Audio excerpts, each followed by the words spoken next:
Decreto 757.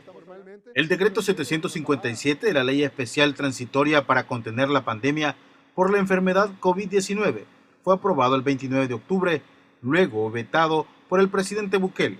La Asamblea superó ese veto y la Sala de lo Constitucional resolvió a favor de la Asamblea el 23 de diciembre, pero todavía no entra en vigencia. Y a los habitantes que quedan bajo control sanitario hay que avisarles también. Entonces esas cosas dan como certeza jurídica. También en esa ley se habla precisamente del transporte público. ¿Qué contempla esta ley contra la pandemia? Cercos epidemiológicos. Los cercos epidemiológicos deben ser manejados por el Ministerio de Salud, pero ordena que le notifique a los consejos municipales con 24 horas de anticipación. Se establecerán en un rango de 1 kilómetro por un máximo de 72 horas. En este punto intervendrán la policía, la Fuerza Armada y otras instituciones. Prohíbe cuarentena generalizada. Este cuerpo legal prohíbe cuarentenas generalizadas, solo permite aislamientos dirigidos a los individuos específicos contagiados por el virus COVID-19 o que hayan sido expuestos. Asimismo, se establecerán lineamientos que aseguren transparencia en el uso de fondos públicos. Se le da todas las herramientas. Lo que no le da es el uso discrecional de los recursos. Encierros generales no lleva tampoco. Encierros generales no lleva el decreto. Y eso es lo que de hecho te dice.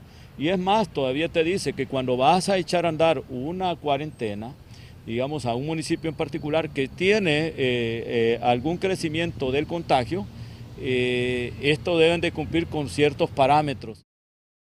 Uso obligatorio de mascarilla. En dicha ley se contempla una multa a toda persona que no utilice mascarilla siempre y cuando haya una concientización previa. Y en ese caso, que no estemos en esa ambigüedad, que digan que no existe ley, porque siempre se ha dicho que no existe una ley para poder continuar con el trabajo que se debería de hacer. Intensificación de medidas en trabajos y transporte público.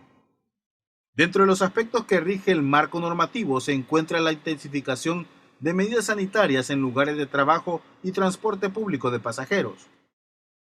Hace 15 días el presidente se quejaba que no tenía herramientas legales. La Sala de lo Constitucional da esa ley para la contención del COVID. Ya no hay excusas. Garantía de ingreso de salvadoreños por aeropuerto y fronteras. Se pretende dar garantías de ingreso al país para los connacionales que quedaron en el extranjero en periodo de pandemia. Otras medidas. También sugiere que los pacientes con COVID-19 podrán ser hospitalizados en un centro asistencial privado. Se tendrán que garantizar la seguridad alimentaria y se deberá de proveer de suficiente agua a la población. Alza de casos. El ministro de Salud Francisco Alaví asegura que por el momento no hay un marco legal que les permita imponer medidas para contener el nuevo repunte de casos diarios de COVID-19. Por ello considera que el decreto está en manos del presidente Bukele. En su momento el presidente va a tomar la decisión correspondiente y todos vamos a estar al desconocimiento de cuando esto suceda. A juicio del doctor Alaví, esta normativa busca reducir las competencias del Código de Salud, que es la máxima legislación en materia sanitaria que rige la aplicación de los cercos sanitarios.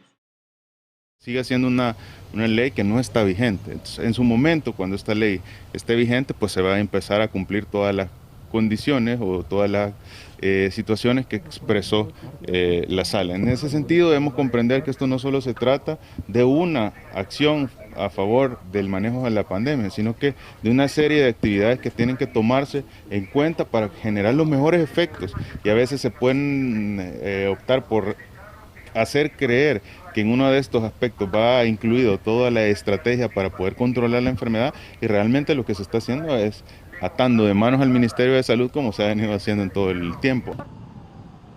La sala advierte que si el presidente no sanciona el decreto en 8 días, se presumirá la sanción, y si el mandatario no lo publica en 15 días, lo deberá hacer el presidente de la Asamblea Legislativa. Nosotros solamente estamos esperando que de hecho se cumplan los tiempos que ya determina la ley. Inmediatamente termine el tiempo para el cual obviamente el presidente tenga la potestad para publicarlo y no lo haga, pues inmediatamente yo el día siguiente mando a publicar esa ley. De momento, el Ministerio de Salud enfrenta la pandemia del COVID-19, promoviendo medidas de bioseguridad como lavado frecuente de manos, uso de mascarilla y distanciamiento social para prevenir contagios. Walter Morán, TCS Noticias.